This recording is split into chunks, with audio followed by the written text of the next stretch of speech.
আমরা এই যে বর্ডার ঘাট ক্রস করলাম।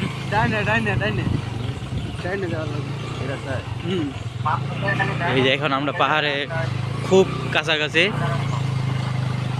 2-4-5 মিনিট গেলে আমরা পাহাড়ের সীমান্তে পৌঁছে যাব। পাহাড়ের ভিতরে যে রাস্তাটা,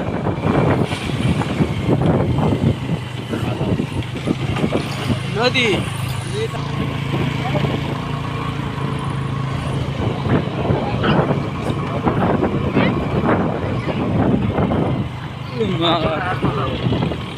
ওই দেখেন আপনার এই যে পাহাড়ে খুব কাছাকাছি চলে আসছি।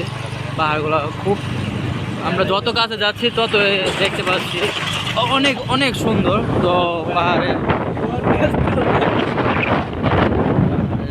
রাস্তাগুলা